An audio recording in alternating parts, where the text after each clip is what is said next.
We're living in a society where people are buying things that they don't need with money that they don't have to impress people that they don't like. How many of us are just unhappy and dissatisfied with our existence? And it's like, man, you're gonna die. We're all going to be dealing with challenges, but you want to surround yourself with amazing people. What are the problems that you see right now for Australians and the world when it comes to money? I think one of the main issues right now is people are blaming rather than copying it on the chin. Don't worry about money, right? On what things cost. Just go make more. Money is okay and money is not taboo and it's not hard to come by and it's not just the rich getting richer and the poor getting poorer. It's, are you living a life of fulfillment and peace and purpose and joy? Decide whether you want to live on the sideline or in the game. And to do that is over $200 million earned in business, a $50 million property portfolio. What if there was a man in Australia who'd achieved these things, who's also had relationship issues, struggled mentally with limiting beliefs, and felt like he's not enough? Well, that man is here today. Eric Machado has absolutely changed the game in Australia, and he is one of the most successful business owners, property developers, and men in the country. He shares today how you can actually live life on your terms, define what's important to you, and build success in your business, your career, while also having success in your health, your mindset, and your relationships. This episode gets better and better as we go along, so make sure you take a bunch of notes. You're gonna absolutely love it.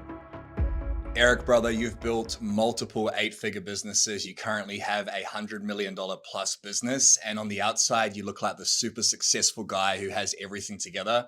But I know for a fact there have been moments of pain, of challenges in your life that we're going to share today. But first of all, thank you for being here. How are you feeling today? I feel good, man. Yeah, it's I've been wanting to come on the pod, and obviously with our relationship that we've been growing over time through business and friendship, it's been good, and seeing your growth. So just want to come and support as well and reach out to as many people so we can help change their lives. Amazing. So obviously you're a property developer, a business owner, a husband, a father.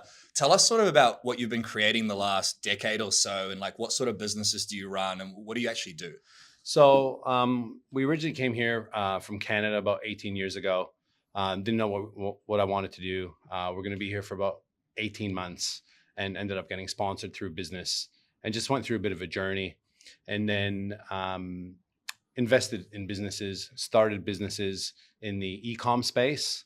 I was involved in a business in the luxury holiday accommodation space, which we just sold prior to Christmas in December. We're in a health food space, property development, real estate, and we just built those over time through just tenacity, hard work, dedication, perseverance, and yeah, just that mongrel, you got to have that mongrel in you and wanting more. Yeah. And we always say, like, as a business owner, you are a fucking psychotic, right? Every day you're going to war, you're facing all these problems. And it's so easy for somebody to see your success and go, he's lucky, or that's not fair, or to bring you down. What do you think are the biggest challenges that business owners or even hardworking men go through day to day that you have experienced that they could relate to? It's the same story. It's trying to balance, right? Like very, very different. When we started businesses back in the day, we didn't have kids, right? So had a missus, got married, but didn't have kids. So you're a bit selfish. You have time to yourself. And then all of a sudden kids come into play and you got to be like, oh, wow. Like you got to be there. You got to be supportive for the kids. You got to be supportive with your wife. And I grew up in a family where my parents always supported me, right? We didn't have a lot of money, but let me tell you, my dad took me to every hockey game, every baseball game, every hockey practice, 6 a.m, 6 p.m, tournaments. They were always there showing up, right? And that for me was very important. And I'm doing the exact same thing for my kids. So you have to be showing up no matter what, whether you have a meeting, whether you have a podcast booked in. If that's going to be interfering with a school interview, I postpone it and I go to the school interview, right? Because those things will never come back. Mm-hmm. And that's what people don't realize, right? Like my kids are now 12 and 9 years old. I know you have young ones and it goes very, very, very quick. And you want to make sure that you don't look back with regret going, shoot, I wish I did more. I wish I showed up more. And this is what people don't see, right? People don't see what happens behind the closed doors. That's why I post like on Instagram, me at the soccer practices, me at the gymnastics, right? And usually I'm posting like this, and there's maybe 3 or 4 other parents there, and it's empty, right? And I say stuff like, wake up, guys, show up, make sure you're showing up, not only for yourself, but for the family. And that's one of the hardest things to manage. Yeah, and that's what I admire about you. For anyone listening who doesn't know you, at least from what I perceive, you've got so much success. I mean, $100 million business is nothing to laugh at. That is insane success. But you seem to network with a lot of people. You go out for lunches. You don't seem to be super stressed. And I know for myself and many listeners, we sort of don't know how to build success without the stress. The stress is like this thing that we need to be successful. Yeah. And to the point of children, when my first daughter, Talia, came along 4 years ago, I spent 6 months grinding and I don't remember a second of being with her. And then Rosie pulls me aside with tears streaming down her face and says, I feel like I'm raising our daughter on my own. It's And tough. that's like a dagger to the chest because I'm like, fuck, I'm working so hard for you. So what challenges did you experience going from successful business owner to father? What was that transition period like for you? I mean, being a father, right, or a mother, as an example, no one can prepare for that, right? You have friends, you have family, you see things, but nothing prepares for that day when that baby arrives, right? And then that is your sole purpose. Like everything before that was all about me and being selfish. And then the challenge comes of every decision I make is not for me anymore, it's for them. And that's a challenge, right? Because we all become selfish at times and want things for ourselves. But now I'm at a place in my life where I'm looking at things a little bit differently and looking more towards the future and how I'm raising and my wife is raising our children and what I want their life to be like. So when they see dad, they always ask, "Hey dad, so what do you actually do?" Because I do multiple things and it's very, very different. And I love that, right? Because they're seeing what it actually takes and that you don't have to just be put into this pigeonhole, right? Of getting a job or being a doctor or being a lawyer or whatever that is for somebody. You can actually live life on your own terms, right? The other thing that's quite challenging is not only do you have to show up for your kids, you got to show up for your life partner at the same time and friends. And not only that, you got to show up for yourself. So one of the challenges I've been having lately, to be honest with you, probably over the last 12 to 18 months since we've started Unemployable and it's really been blowing up, is time for myself. So I don't have many vices, right? Like I don't drink alcohol. I haven't drank alcohol in 20 years. When I say like not a drop, I just don't. I don't smoke. I don't toke. I don't do any of that stuff, right? So my vices are more around sport. I love sports. I love hanging out with the boys. I love going golfing and I haven't been doing a lot of that because I've been so busy. And it's been challenging, but I know that I'm at a point right now where I'm in grind mode, right? Especially with Unemployable and what we're doing with Unemployable and Unemployable Property and growing the podcast and whatnot. And that takes time. Mhm. But for me, I still set boundaries, right? I'm at home every night unless I have a dinner or a dinner meeting, right? I'm at home in the week on the weekends, right? I'm picking up my daughter from gymnastics. We're dropping them off at soccer, watching soccer, being there. And our weekends now are filled with my daughter's made academy soccer. So we're traveling around to Brisbane and Ipswich and Sunshine Coast and northern New South Wales, soccer games on the weekends, which was exactly like what my weekends looked like when I was a kid. So I'm just replicating what my father and mother gave me and did for me and implementing it with my kids. But let me tell you, I've been putting myself on the back burner at the moment with some of the stuff I want to do, like golfing. I haven't made it a priority. I used to golf maybe once every 2 to 3 weeks. I haven't golfed in 12 months, right? I want to set up poker tournaments. We have an amazing studio. We have an amazing poker table. And I keep thinking to myself, I move the poker table. I'm like, I got to set that up. I don't put it in the calendar. A month goes by. Yeah. Nothing happens. But I love that stuff. And I need to make that more of a priority. If you're getting value from this podcast episode, please do me a favor and hit that subscribe button and the bell icon. It allows us to reach more men, to keep more families together, and to give you more value with the guests that we get on board. So please do me a favor, hit subscribe, hit that bell icon so we can give you even more value. And a lot of men struggle with that. To be a successful man is sacrifice, right? We build wealth, but then we sacrifice our health. We stop working out.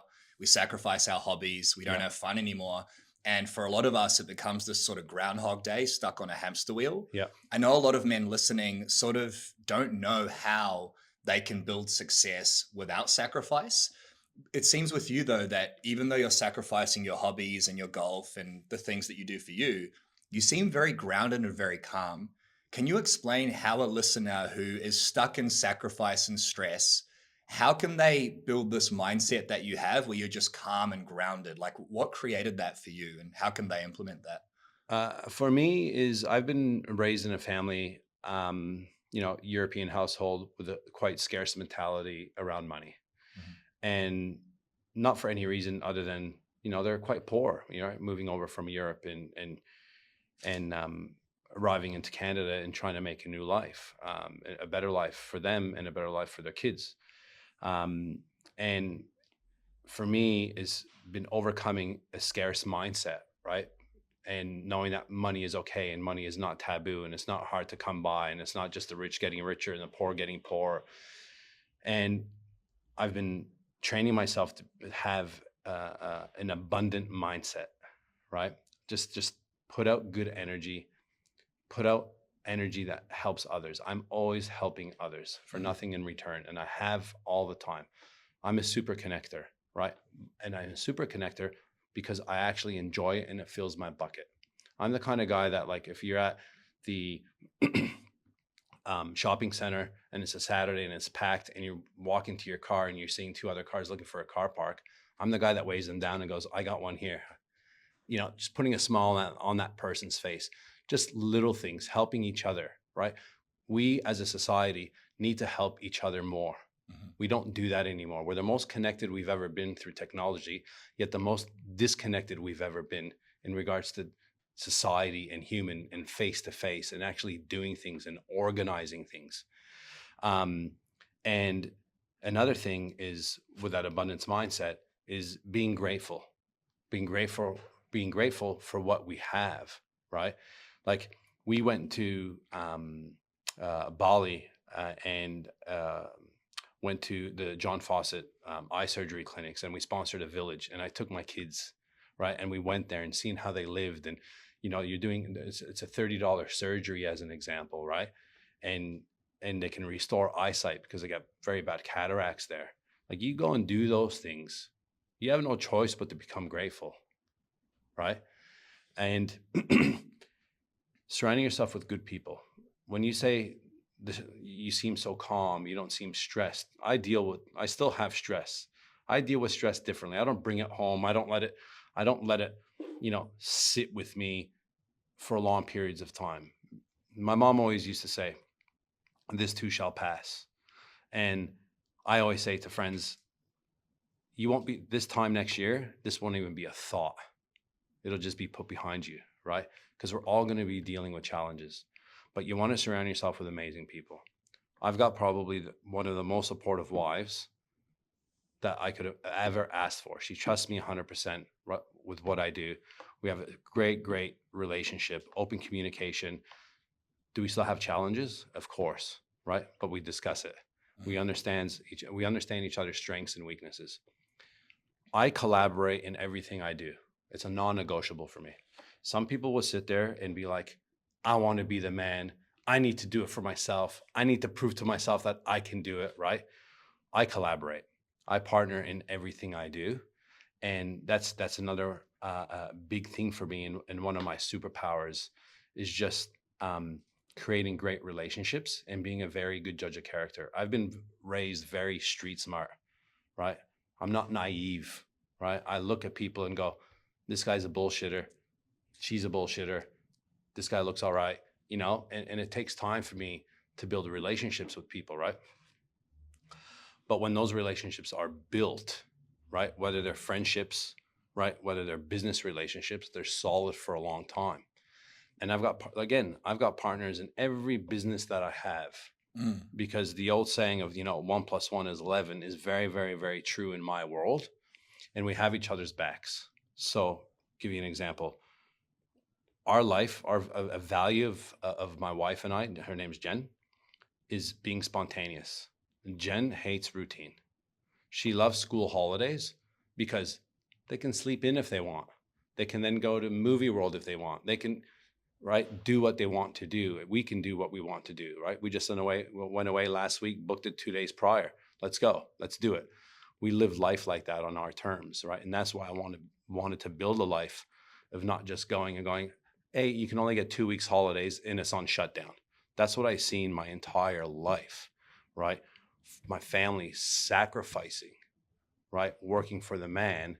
And I just looked at that. I'm like, there's got to be a better way, right? And people need to set boundaries and guidelines, right? Know who you are. A question I always ask people is know who you are and know who you're not, Mhm. right? I am a collaborator. I enjoy collaborating with people. I can trust people, right? The right people. And it takes time.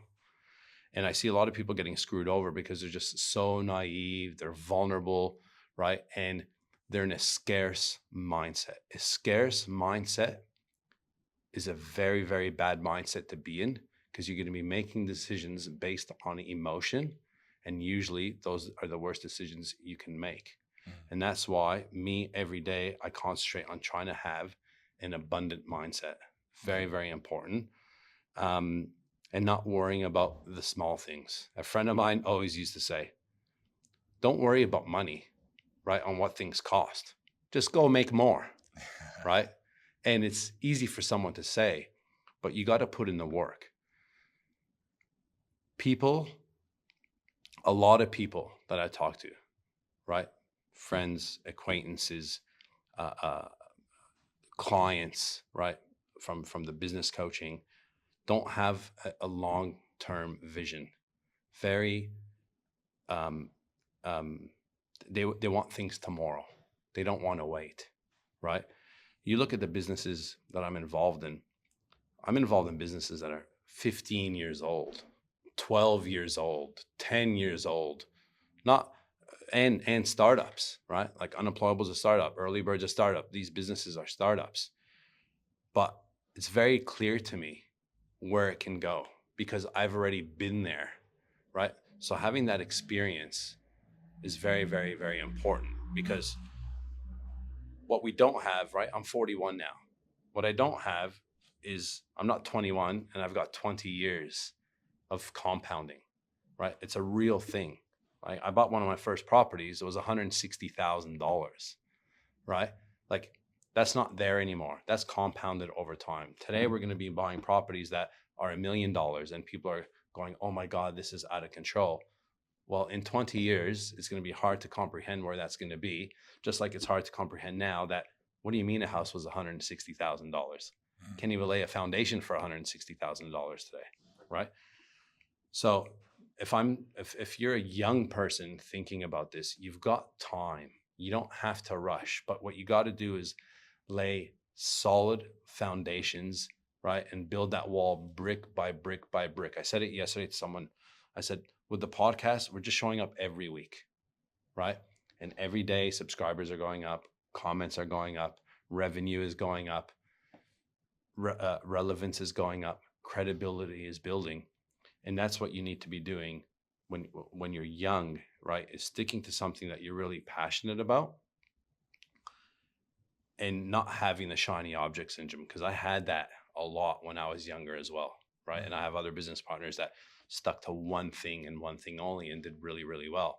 But I've always spread the risk, right? And I've always been diverse. And the reason why is because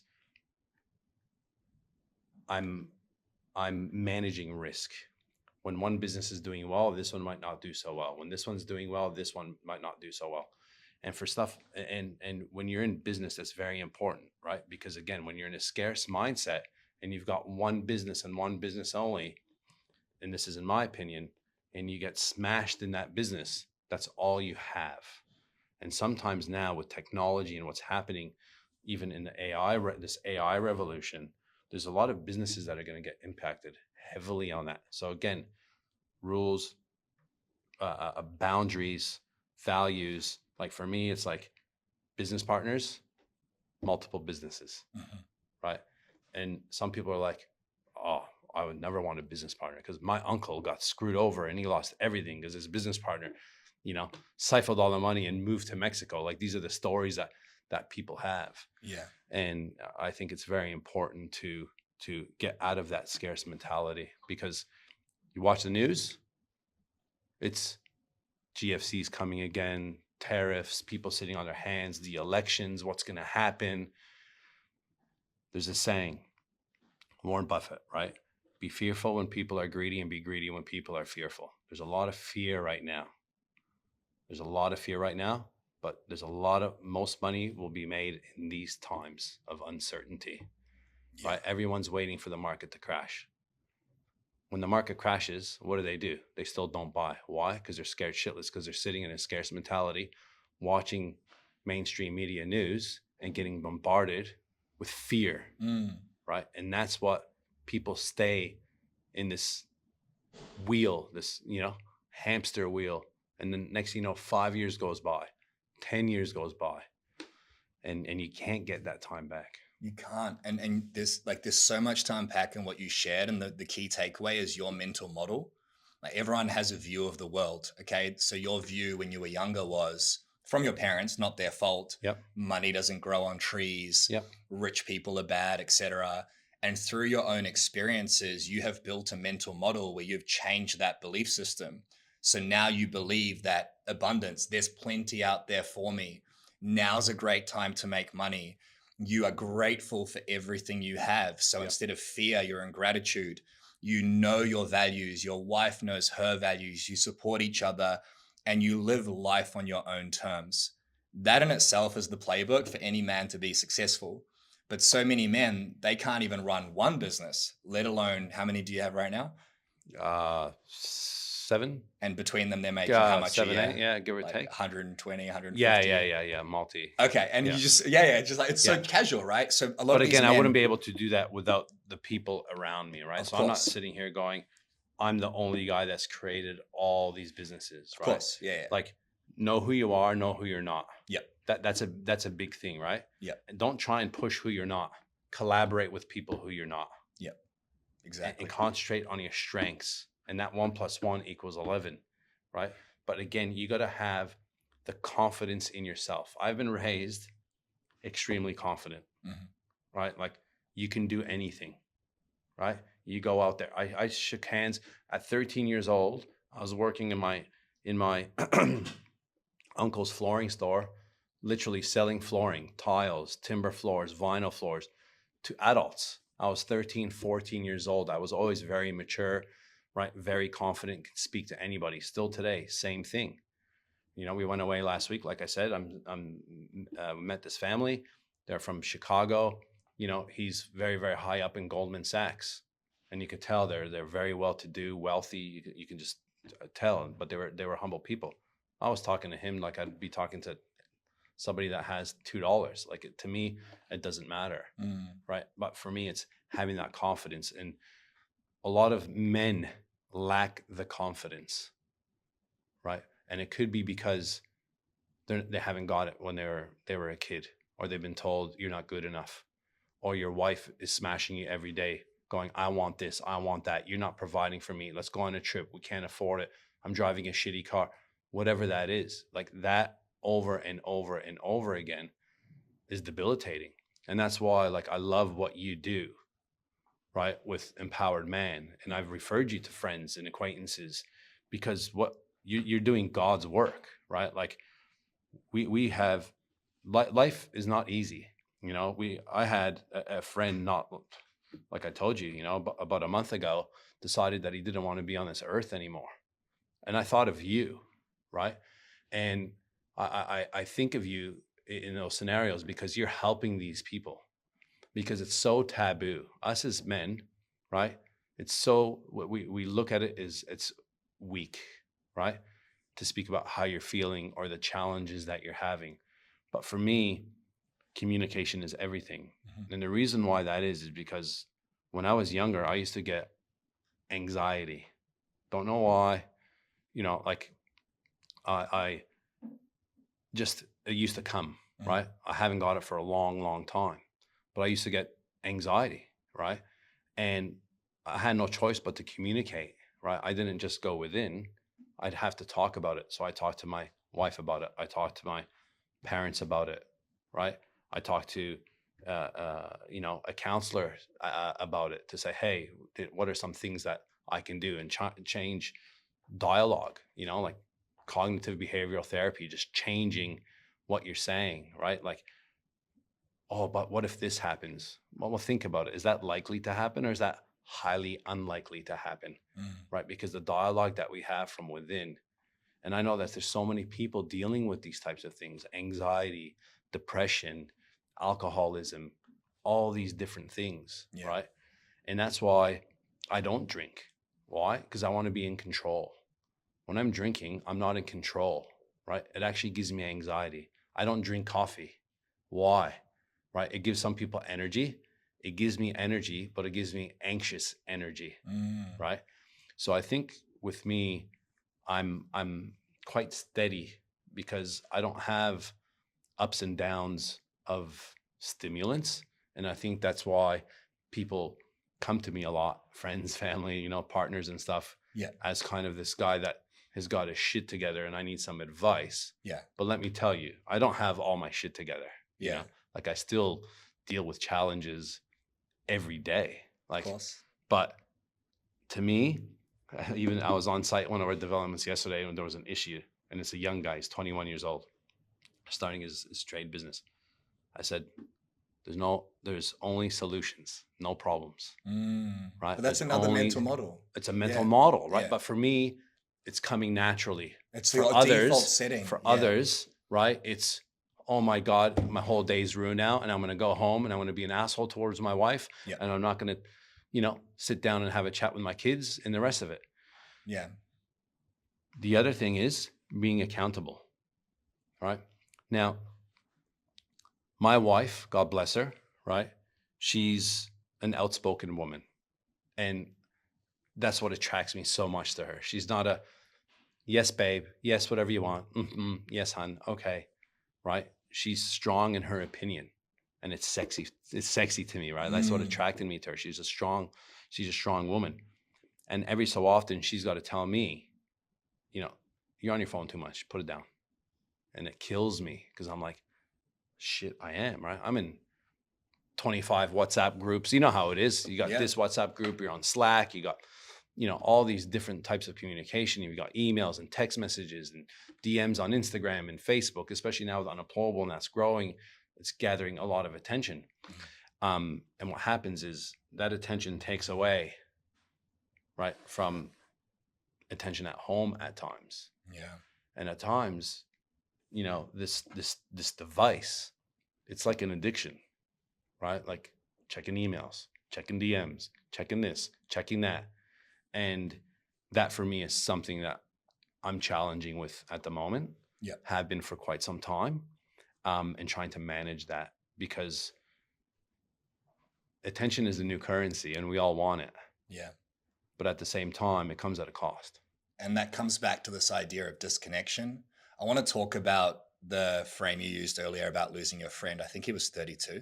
Yeah, young. Yeah. So 32-year-old decided to end his life. We won't get too much into the details, but we've got to think about what causes a man to go into that place. Yeah. So for somebody to believe that they shouldn't be here, they have to believe three things. One, that it's personal. I'm fucked. It's all about me, right? I don't deserve to live. Two, it's pervasive, meaning my entire world's fucked. So everything's fucked. It's very global language. And then the third thing is it's permanent, meaning I'll never get out of this. This is why Robin Williams killed himself. On the outside, he has everything. He's got the house, the car, the wealth, the family. He's got the smile on camera, but behind closed doors, he's falling apart. And this all comes back to this idea of disconnection. And disconnection isn't just with our loved ones, like you talk about with the phone. It's also with ourselves. So I'll give you an example. I spoke to two brothers 2 days ago who were referrals into our program. I gave them like a $9,000 discount to join. And one brother drinking too much, his exact language is, I'm always stressed. My mind is a demon. I can't switch off. I'm struggling. The other brother, I'm overweight. I haven't been underweight in 10 years. I'm guilty because I yell at my kids. I resent my wife. These guys are like struggling, right? They're business owners. They have the money. I offer them the opportunity to join Empowered Man. They make a joke. They go, oh, well, we need to think about it. We know what that means, right? And then they make a joke. They go, oh, well, it's either this or tickets to the Grand Prix, like joking. And they're actually serious. And they have now spent the last 2 days thinking about it. This is the problem with men, is we're so disconnected. We are struggling with our purpose, our direction, our negative thoughts. And then we don't do anything to fix it, or we don't share it with anyone like your friend. And then we end up dying. And if we don't kill ourselves, we die inside, because internally we're struggling. You're dying slowly. You're dying slowly. You're unhappy. You're unfulfilled. Your marriage is fucked. So it's easy for somebody to look at someone like you or me and go, we're successful. What they don't see is we've also felt that. Yeah. We've also felt the dark thoughts and the anxiety and the stress. The difference is we chose to believe something different, and we chose to create something different. And I think a problem for a lot of men is they don't realize they can have it all. Like, sure, you've got challenges. Sure, you've got stresses. You've got property stresses, marriage stresses, kid stuff, but you do have it all. You've got a relatively healthy body. You've got a solid mindset. You've got a great marriage. I'm assuming you're intimate. You're a great father, and you have $100 million plus net worths and businesses. You are an example of what's possible. Now, a lot of listeners right now, they don't think that is possible. I want to talk about money. I want to talk about the cost of living. I want to talk about what the media is putting out there and how you've used property and business to get out of that. So what are the problems that you see right now for Australians and the world when it comes to money, the cost of living, scarcity? Like what's breaking down in society, and what are the risks of not doing something about it for a man? I think one of the main issues right now is people are blaming, right? Rather than copying on the chin, they're blaming. They're blaming COVID. They're blaming the governments. They're blaming Woolies. They're blaming, the cost of living, right? And it is an issue. It's a problem, but there's solutions, right? And that's the thing. Don't think of the problem. Think about the solution. And I really do feel for, the teachers and the nurses and these types of roles that have fixed incomes, right? That are showing up every day for society, going out there, putting on a brave face, knowing that the money that they're actually earning isn't actually going to be enough to fulfill a life that they want. But we all have a choice, right? I was with someone yesterday that came to the studio, a client who had a successful business that wasn't serving him or his family any longer, right? And they made an executive decision to put a bullet in that business. You know how hard that is? How much work they did, how much documenting, how many meetings, how much communication they had as a family to actually make that decision. But they're coming up with solutions, right? They've now moved from, a house, they're in a tiny home, leasing land, acreage, right? They're making different decisions, right? So they can live a life on their own terms because they want to be flexible. They want to travel, right? So they actually took out the time to realize what they actually want and sit down. Most of us don't know what the fuck we want because we never sat down and said, hey, babe, what's the life that you want? What does it look like? Where is it? Right? Who, what, where, why, when? These questions that we need to ask ourselves, and we don't. But we're the first ones that'll complain about cost of living and, this is too expensive, right? Property Can't afford prices. this, or property prices, right? Property prices might be expensive where you want to live. Buy where you can afford, rent where you want to live. Like, there's solutions. There's people being pushed out of the market at the moment. You used to live in Broadbeach, all of a sudden you can't afford it. Now you're in Narang, all of a sudden you can't afford it. Now you're, right? But again, there's solutions, right? You got to think outside the box. I got business partners right now. 4 years ago, one of them was cleaning carpets for a company that I used to own that I didn't even know who he was, earning $1,000 a week. His business partner was a machine operator at the time. with a successful job, though. He was managing a lot of men. 4 years later, they're now doing over $100 million in land developments, making millions of dollars, over 170 lots of land. He made a decision. He bought a course. He learned. But the key thing that he did, right, wasn't buying the course, wasn't learning. He took action. And this is what people will go to Tony Robbins. They'll join a mentoring club. They'll do business coaching. They'll buy this course. They'll buy that course. They'll learn it. They'll read it. Then life hits them in the face and they do nothing. The key is taking action. Every day I am taking action. Why? Because I don't want to look at the strawberry price. But let me tell you, there was a time where I went to Harris Farms. 6 strawberries were $12, and my wife wanted it for French toast for the kids. I said, no French toast. I said, no strawberries on the French toast because I'm not paying $12.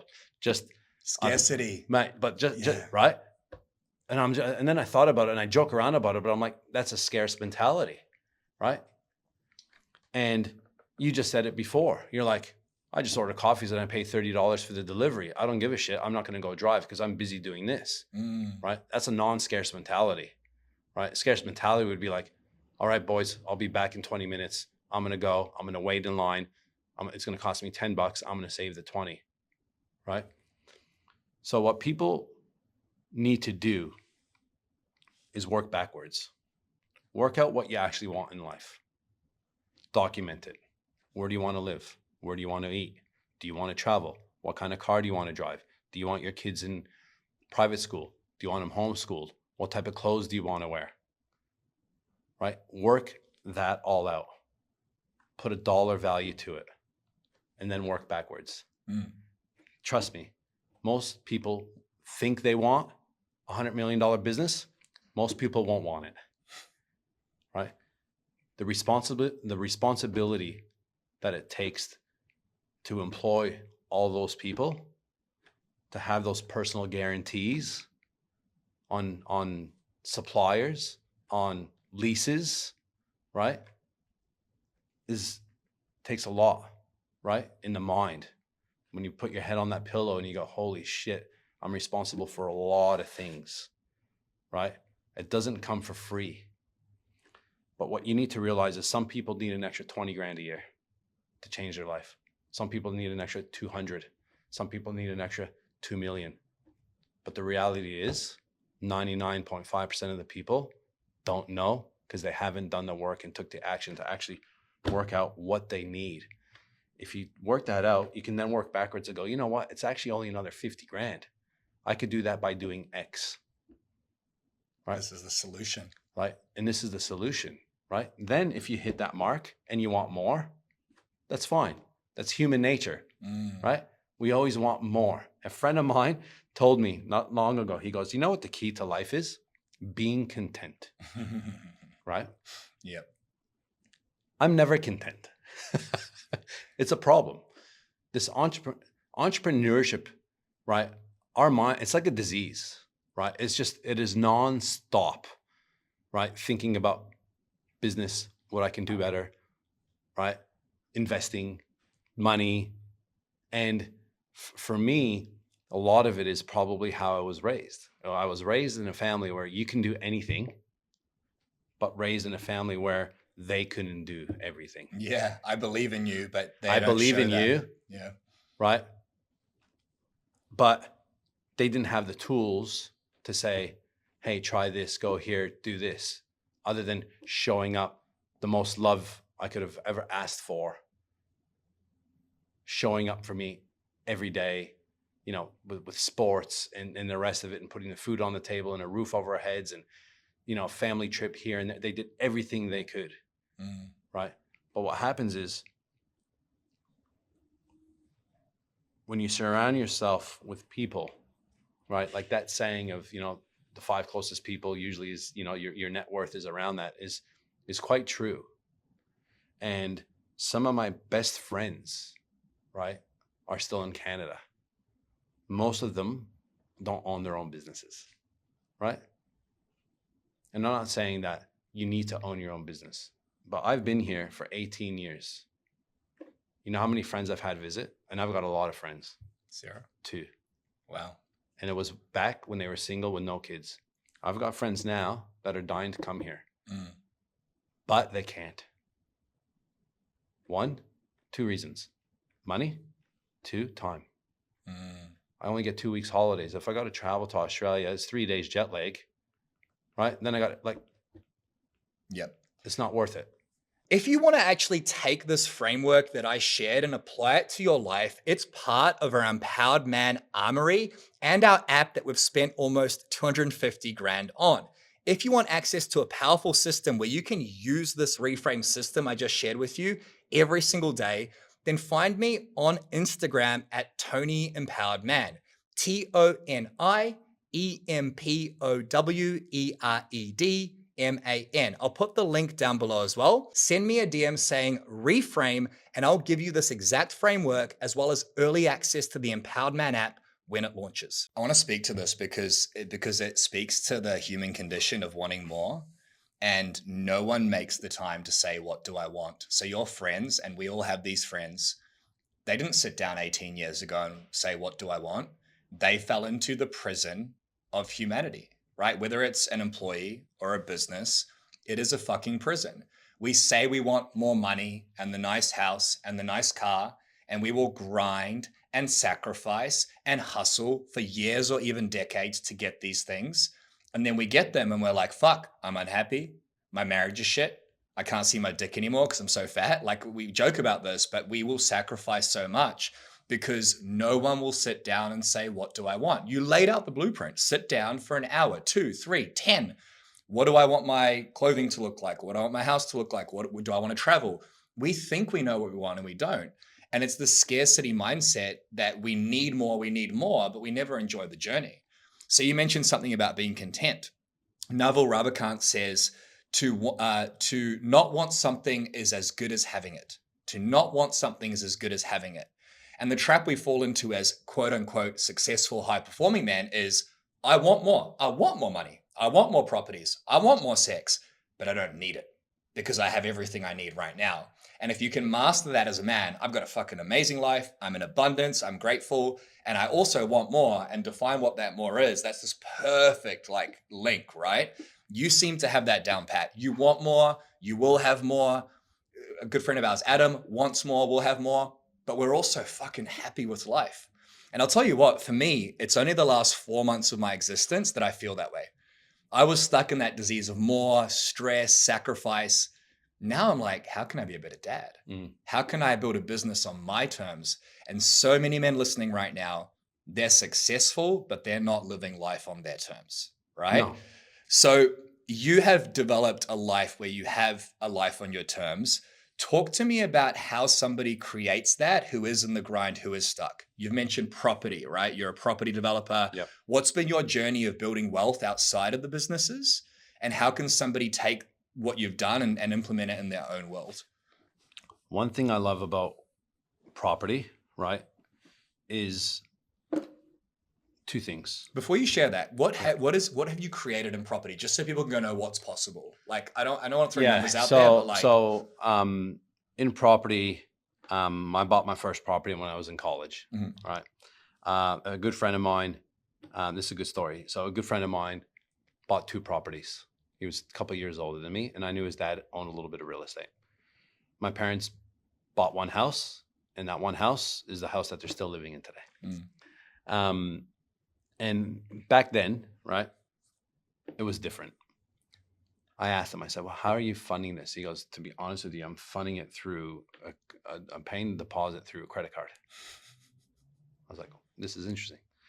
So I always worked, right? Like since I was, again, 13, 14, working at my, dad's uncle's flooring store. And then, always had part-time jobs, and I was always good with money.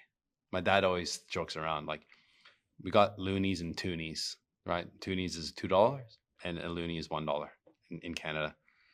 And I'd always go to him because I bought a nice car back in the day, as you do, and which I still own today. Talk about long-term vision.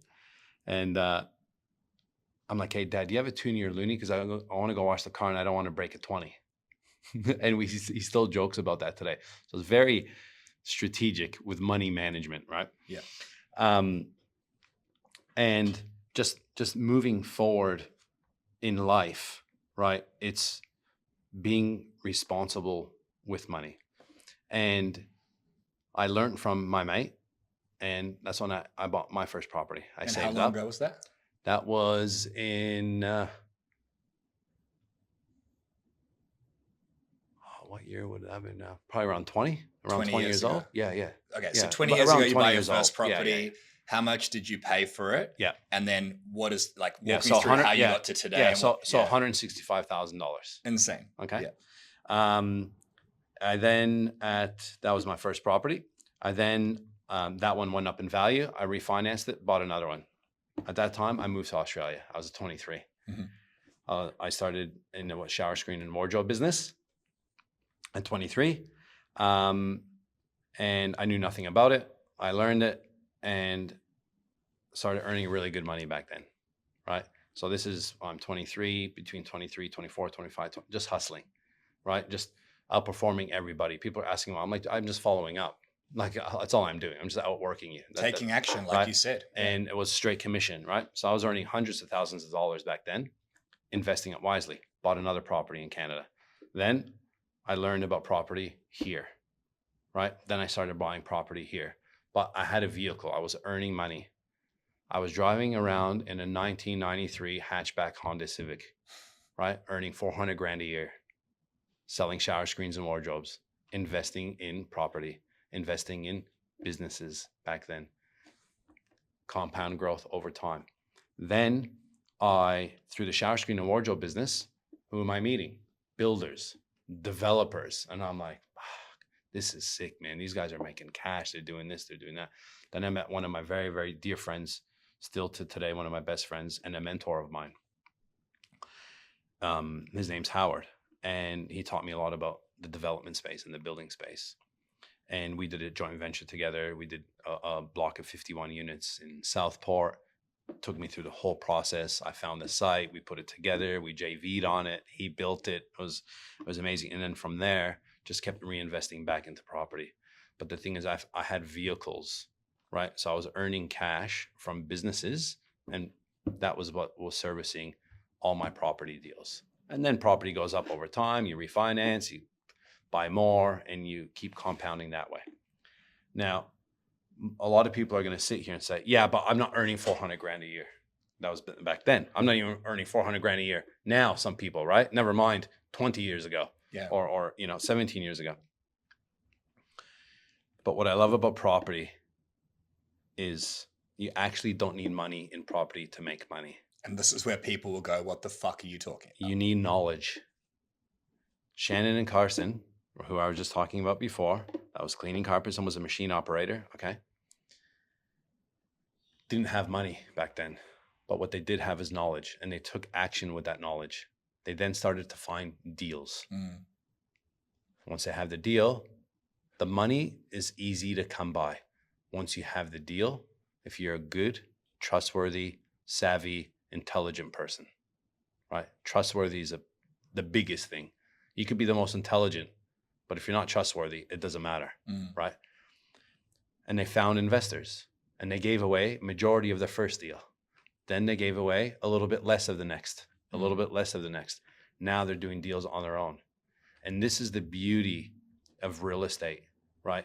And things like options or things like finder's fees, right? Like, and this is what we're doing with unemployable properties. We're educating people around this because the excuse is, I don't have money, right?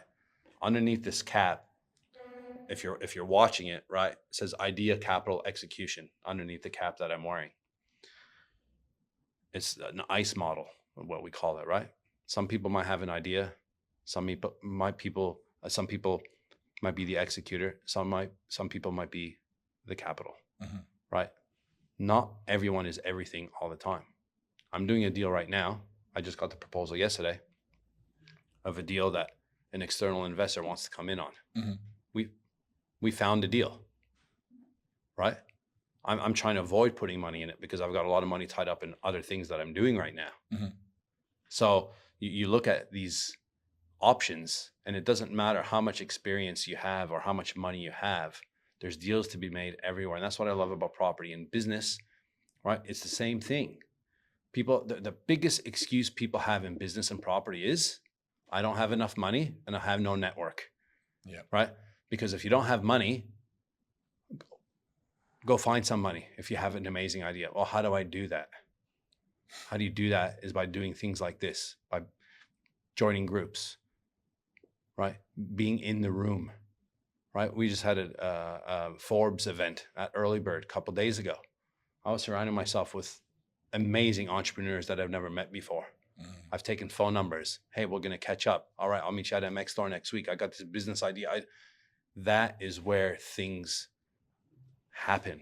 Yeah, and right? I think the key is you got to do the work and you got to educate yourself. You got to do the work. Yep. But the beauty with property, right, is we're talking as property investing. When you go and buy your own house to live in, don't get confused. That is not property investing. You're not a property investor just because you bought your primary place of residence, your PPR. If you're out there finding deals, doing deals, putting options on, right? Putting in contracts and putting in due diligence clauses so you can then go and find out, will this work? Won't it work? Who's going to fund it? Talk to the banks, talk to private lenders. There's so many options out there now. What people need to realize, just because you're earning 80 grand a year, 100 grand a year, 150 grand a year, and you're not able to service a property deal, there's other avenues. There's private lenders. There's second tier lenders. That is a huge, huge market now that is growing exponentially at the moment because the big four banks are being strategic on, they want the ma's and pa's and the mortgages, the PPRs, which is creating a whole other market of money. There's a lot of wealthy people out there that have money that get put into funds that they want a certain return on. And these people need to place that money. Where do they place it? People like you guys that are listening right now, that are out there or wanting to learn. I had this exact conversation with that same guy yesterday that made a big life decision on putting a bullet in his business. And what he wants to do is learn how to do deals. What he wants to do is learn how to sell online, right? Why? Because that goes with the values of the life that they want to live. The beauty with a property deal, right, is you look at Shannon and Carson, it's just them two. They've got no staff. Yeah, and they're making millions of dollars. No staff, Yeah. okay? And I look at that and I get envious of that for two reasons. One, not a lot of stress on the staff side. And two, you can go and smash it for 2, 3, 4 years. And Lock you're the set door. for life. Lock the door of the office. Travel the world. Sit on the beach for 2 years. Do whatever you want. Yep. You can come back and do it all over again because nothing really changes. Yeah. Right? Some of the laws, some of the, council regulations and bits and pieces. But other than that, guess what? Land is still going to be scarce. Demand is still going to be there for property. And you got to keep pushing forward. And that, to me, is such a low-hanging fruit for so many people. But again, you'll go for the weekend. You'll buy the course. You'll get pumped up. And then life hits you on the face on Monday. You got to block out the time. Like I respect you a lot. The other day, I am about blocking time, right? And setting rules and boundaries. I'm like, Tony, right? I want you to do a coaching call with me at 7:00. And you're like, I can't, man. That's family time. And I was just like, that's good, man. Like that's boundaries. Can I speak to that? Yeah. So for anyone who's wondering what Eric's talking about, Eric runs unemployable and unemployable property, and we'll get deeper into the property stuff. I had an amazing opportunity a few weeks ago to speak to your entire client base of very high level people that I want to add value to. Yeah. And instantly I was like, I want to do this. I need to do this.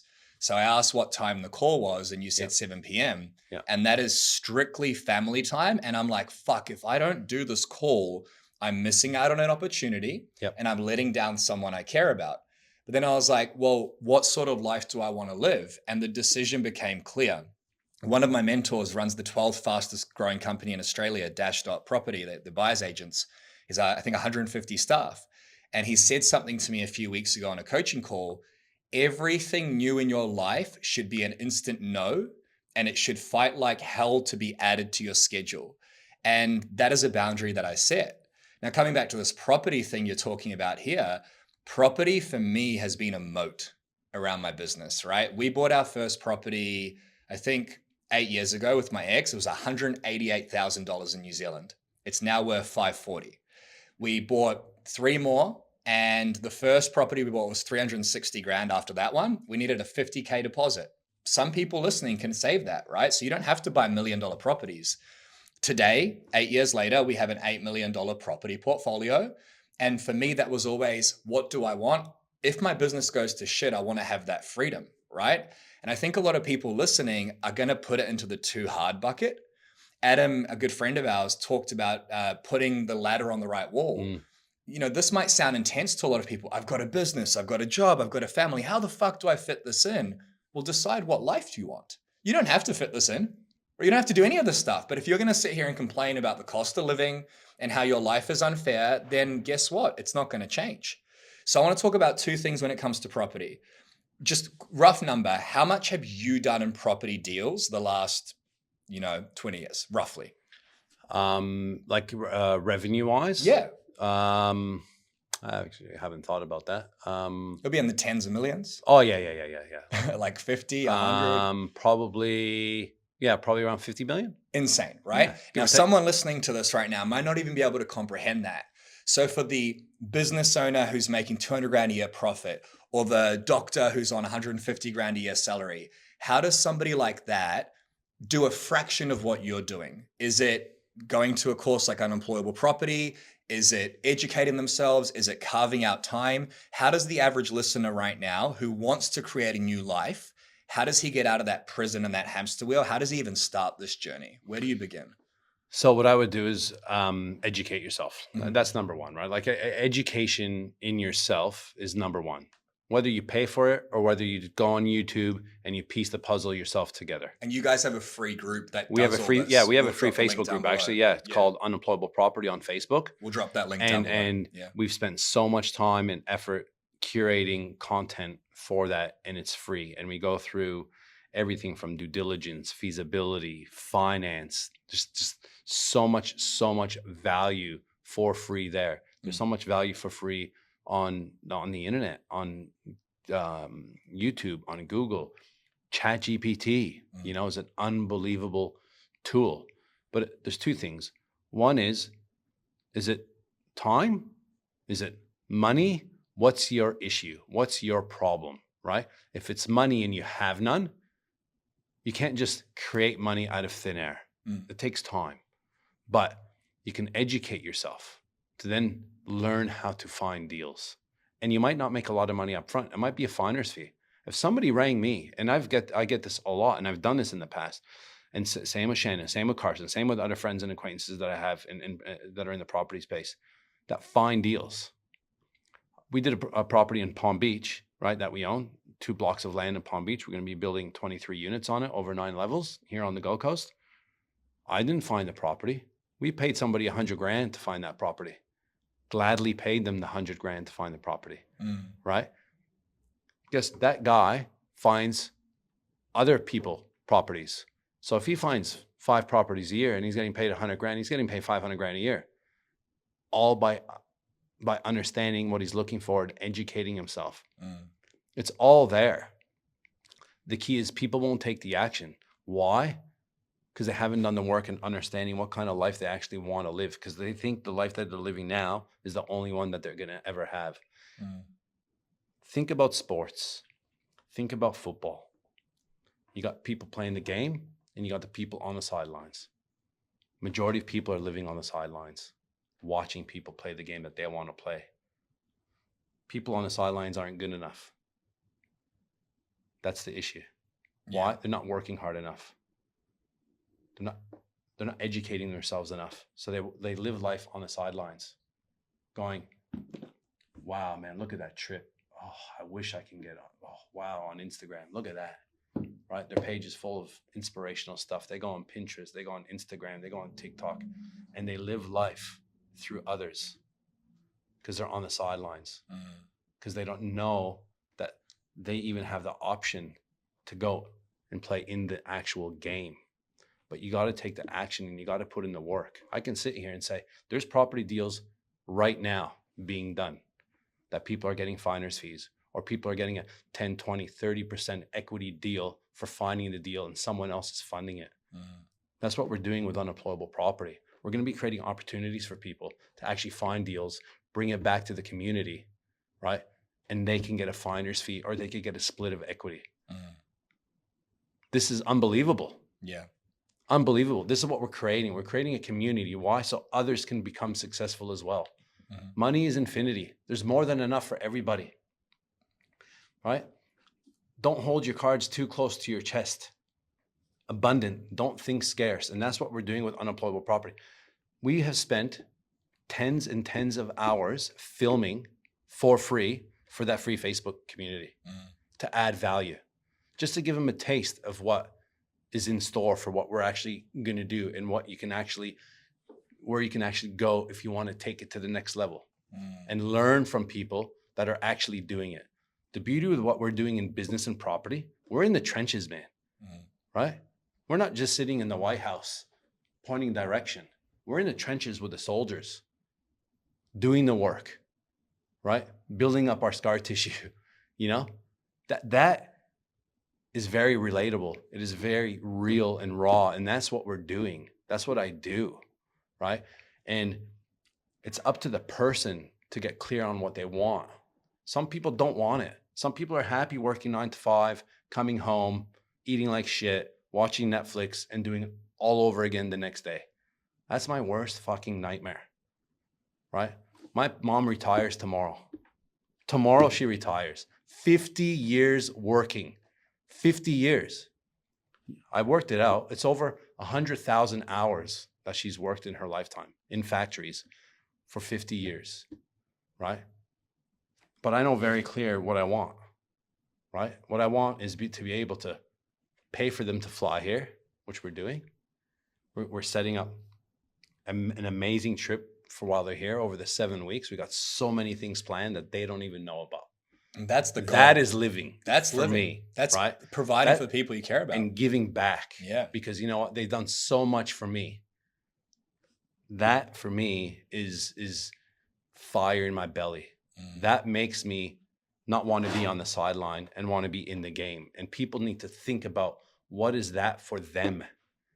And they don't even give themselves the opportunity to invest some time to sit there and document and write out and take your visa statements, take your bank statements and work out what it actually is costing you to live. Where are you spending your money? Right? And everyone's like, cut costs, savings, cut. Think about how you don't need to cut. How can you keep and add more? What do you need to do? What are the solutions that you can be putting in place? Who are the people that you need to surround yourself with? What are the questions you need to ask yourself and others to get yourself off the sideline and get put in the actual game and have a crack? Because let me tell you, one day, gone, right? One of the boys that we know really well that works with both of us, you know, his mate just passed away, died in his sleep. Another mate of mine not long ago, like we said earlier, 32, gone. The reality is at some point, you're going to be underground, right? And people are going to be walking over a lot of dreams and aspirations, right? That went nowhere. Like, you got to try and make it count, but you need it. You need to do the work, you know? And it doesn't matter if you've got $100 million business or a $10 million business. That's the money is irrelevant. It's, are you living a life of fulfillment and peace and purpose and joy? Like, so many of us walk through this life until we're underground, just dissatisfied. You said the word content earlier, right? Like, think about how many of us are just unhappy and dissatisfied with our existence. And it's like, fuck, man, you're going to die. Like, one day you'll not be holding your daughter's hands when you take them to school. That's terrifying. Yeah. One day your wife might be waking up in an empty bed. That's terrifying. And if you give yourself that urgency each day, you realize that you don't have much time left. And that's not a bad thing. It's like everything you speak about, building a property portfolio, being a developer, getting somebody to pay you money to find a property. So many men listening to this are going to go, That's too hard. Mate, I've got a business. I've got a shit marriage. I'm stressed. Things are hard as it is. Great. If things are hard right now, look at your life with a fine-tooth comb and go, what do I get to change? And it doesn't take long, right? Like if you want your dream life, whoever you are, even if you're on 20 grand a year, you can build your dream life in 2 years, 3 years, 4 years. You've got people in your life who have done that. But the answer here is knowledge, right? So knowledge is a piece of growth, but knowledge on its own isn't power. The implementation of knowledge is power. Action. Action, right? And value, right? What value you can bring. We all have a story. We all have a superpower, but it's believing in yourself and having the confidence to go out there and connect with others that you can fill the void with what they need. You know, like I know so many people around me that have such superpowers that they don't even give themselves the chance. Right? They don't think they're good enough. Like there's a lot of dialogue, right? Like from when we're children in regards to how we were raised, right? So there's deep traumas with a lot of people, right? And that's an issue, right? So we could sit here and say, do this and do that and do this. But if you were raised for 15 years of your life, this wasn't me, but there's a lot of people that you're not good enough, you're not good enough, you're not good enough, you're not good enough. That's ingrained in your brain, right? And it's going to take so much time to unravel that. And that's why people like you are in business in what you do. Yeah. This is what you do. You're trying to unfuck people, right? To say, hey, you've got a successful business. You have all this money in the world, but your kids don't like you because you never showed up. Your wife despises you. And you just keep doing what you're doing, expecting a different result. The beauty with my wife is she'll tell me, hey, pull your head in a bit. Like, hey, it's 8:00, right? Do you have to take that call? Or it's setting boundaries, right? And I'm not amazing. I wasn't amazing, I should say, with setting boundaries, but I'm becoming better and better. Why? Because I've got the support around me to help me. But let me tell you, as a man, it's to cop that on the chin is shit. It's hard, right? Man. When you hear a comment going, again, like taking a call or you know, doing something you shouldn't be doing because, you know, you're you know, replying to a DM when you should actually put your phone down and just concentrate on the movie. It's a shit feeling. The first thing I want to do is, this is what pays the bills. Yep. This is what pays the bills. There's been comments like that in the past. Oh, but you've been so busy. You've been so busy. I've been so busy, but look what we have. Look what we're doing. You want to go here. You want to do this. We want to do this together. Where does it come from? And then I go back in a pattern of, where do you think it comes from? You think it grows on trees? Still happens, right? But it's catching yourself and being aware and going, no. I'm not going back down that road. But it's having somebody that's strong enough, which my wife is, to say, hey, and she knows it'll piss me off, but she knows it's for the benefit of us and the family. Yeah. And there's two parts to that really quickly. Like there's the part of her pulling you up on it, but there's also the part of her doing it in a respectful way. So Rosie made a comment last week. She's like, your phone's like just your third arm. And I instantly, I'm just like, fuck you, woman. Let's say that out loud. Same, I'm like, man. dude, you never have to work victim. I do all this for you. Yeah. And it took that. So, but she didn't say it rudely. She said it jokingly. And I had to take a breath and go, oh, fucking bitch, you're right. Yeah. You know? But that's the thing. But it takes a lot for us as men who are at least, we want to fix things, right? Yeah. We're fixers. We're problem solvers. We want to support, you know, we're providers to then hear that stuff. But the reality is, like, you're not going to have what you have today all the time. My 9-year-old isn't going to want to jump in bed with us when she's 15, but she loves doing it now. And at times it's like, right? But you need to embrace it. It's not nice hearing the truth, because the majority of us just want to be lied to.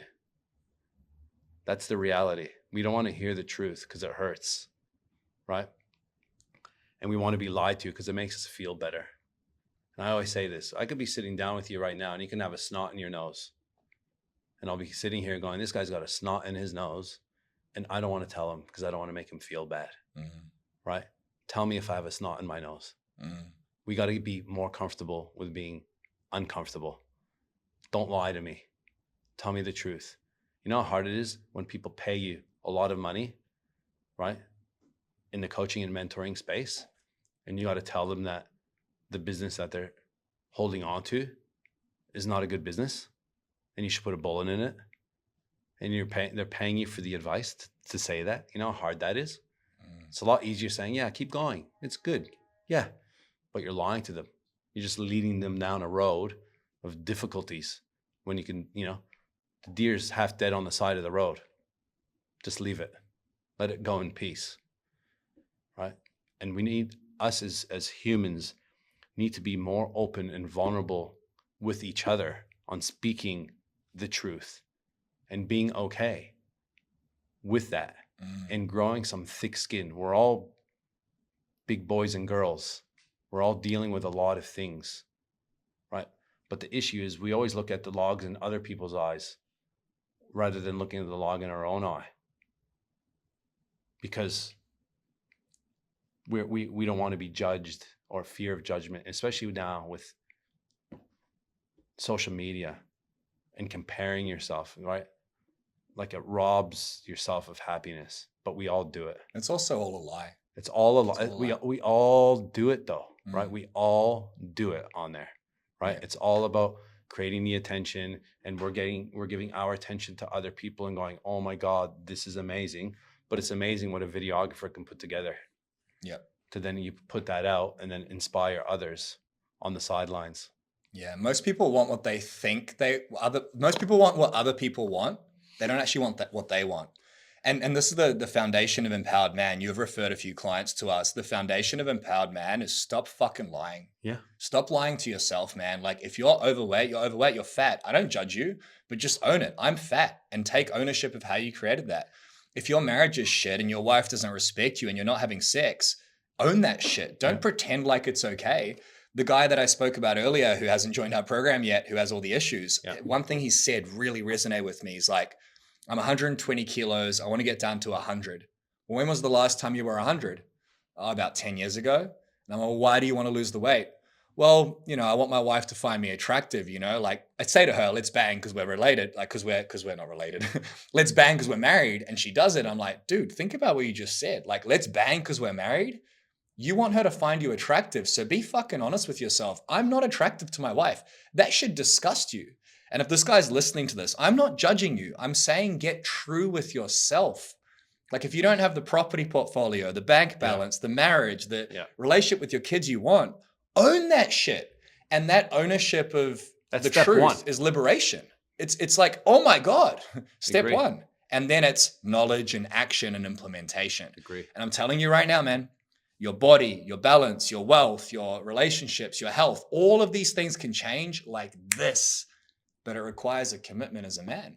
It requires a commitment, and it requires acceptance of knowing that you haven't been the best father or the best husband or the best business partner because you're doing this or you're doing that, like whatever that is, right? And like you said, owning it and accepting it is one thing. And not judging it. Correct. Yeah. Like I look at, there's a saying, and I love this saying because it's so true. We're living in a society where people are buying things that they don't need with money that they don't have to impress people that they don't like. And that's so, so powerful. Want to know why? Because we all do it. I do it still, right? I accept it that I'm still doing it. But the key is realizing it and going, why am I doing it? Right? Why am I trying to compete with followers so I can outfollow another person or another company? Or I want more subscribers than that other channel because it makes me a bigger man.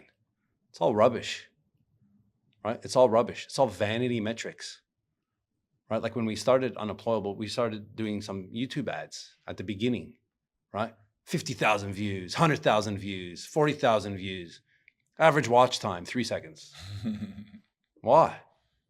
Because we want to lie to ourselves to make us feel good, right? As soon as we realize that, it's like, cut the shit, do the hard work, work it, organic views, real comments, real people, real value.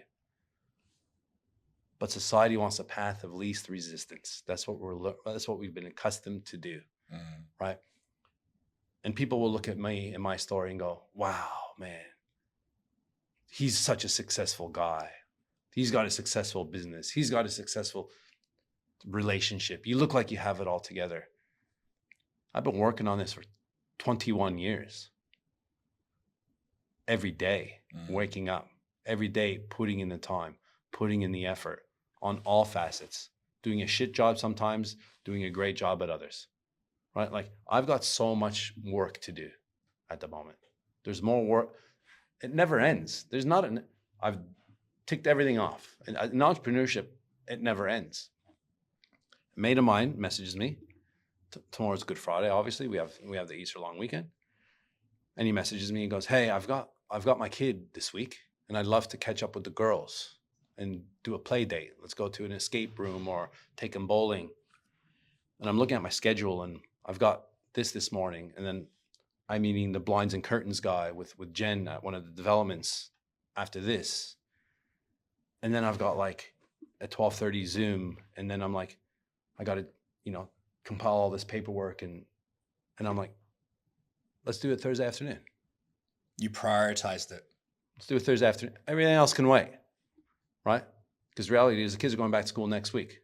And we've been trying to link up like this. And that is boundaries, setting guidelines, right?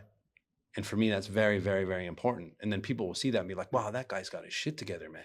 No, you make sacrifices. I make sacrifices. There's a price for everything, brother. Like this speaks to my soul because for the last 33 years, I've been stuck in stress and grind. The last 8 years of business, I think we're coming up to 13 million made online, which isn't huge, but for a coaching business is pretty fucking unbelievable. Good. And this year, I prioritize my family. For example, my wife wants to go on an Easter egg hunt on Friday, and I'm meant to be quote unquote working because I don't have public holidays. I'm a business owner. And she's like, oh, if you want to come, all the other guys are coming. I'm like, you know what? I'm going to cancel everything in my calendar and I'm going to push it to next week, which means more work, but I'm paying the price of not working and not making money. And I'm sacrificing growth to be with my family. And I'll tell you right now, man, that's uncomfortable for me. Some people listening right now are like, yeah, but what life do you want to live? And you are a shining example of building a multiple 7, 8, 9-figure businesses, $50 million of property developments, while also having time to have lunch with your friends, to spend time with the kids. You can have it all. But it's being worthy of it at the same time, right? Like you can have it all, right? But you can have it all knowing that it's all not going to be 110% perfect. Like Good Friday, I haven't worked a Good Friday in a long time, right? Why? Because to me, it's like another day with the family. We'll go to the beach. Monday, probably same thing. Now I've got a shit ton of work. In between there, I'll probably do some work, wake up early, get some work done. But for me too, that's why it's very important for me to collaborate, right? Because when you're not doing something, someone else is. When they're not, you are. And again, it's asking that question. Know who you are, know who you're not. What are you amazing at? What are you shit at? Document that and fill in the gaps, right? And you could keep moving forward and know that someone's got your back. Now, it's not for everybody. Some people just want to do everything on their own, and that's okay as well. But there's another price that you pay for that. And that's what people need to realize and keep asking themselves those questions. And knowing who you are and knowing who you're not changes. It always It changes. always changes. I think a key here as well for anyone listening, just to apply it to your own circumstance, is build a superstar team. Okay, so let's say you don't want to have business partners. Fine. Build a superstar team of people to support you in your business. Let's say you're an employee and you have no time. Fine. Build a superstar team. Get a superstar cleaner so you can spend more time with your wife. Build a superstar team of network. People who understand property, people who can help you with your mindset or your body. Build a superstar team of people that bring you to the next level. And you will get to a point where you just keep leveling up. And that's when life becomes so fun for a man. Like when you wake up and you're like, fuck yeah, let's go. And then you look good and you feel good and your wife gives you a blowjob at the end of the day. And then on the weekend, the kids are like, daddy, that is life. And if you don't have that, build a fucking superstar team. Collaborate. Brother, this has been a very powerful conversation. I deeply respect and admire not just your financial success, but how you show up as a leader and as a man. It's fucking inspirational. Thank you. Is there any final piece of advice you'd like to give the listener to really take action on some of these things we've shared today? Decide whether you want to live on the sideline or in the game. And to do that is doing the work. A lot of clients that we've been working with lately, right, this is the work that they've been doing. They come to me with their businesses and their ideas and where they want to be. And I want a $5 million business. Why? I want to earn $1 million. Why? What is it? Oh, I want a life of freedom. What does that mean? What is freedom to you? Freedom to you is a lot different than freedom to me. It's a lot different than you. It's a lot different than Warren Buffett, Elon Musk, and these types of people, right? So ask yourself the hard conversations, the hard questions, and have the hard conversations with the people around you, whether that's your boyfriend, whether that's your girlfriend, whether that's your wife, whether that's your husband. Ask the questions, right? And sit down and work it out, right? And make sure that there's open communication in your relationships, right? Like my wife is an example. A big goal of hers was to move to Australia. We've done it. Another goal of hers is wanting to live overseas for a 6-month stint, right? We're organizing it. Make things happen, right? That is the key, is taking action to make things happen. I take action every day. You take action every day. Every day. Our scoreboards are different. There's other people, scoreboards that are a lot different than ours, that take a lot more action and sacrifice a lot more, that are more intelligent than us, that have better ideas than us, that have better business models than us, right? And that's okay. But if you're a person that is stuck right now, is asking yourself those hard questions and the people around you, that way you can start working out a plan.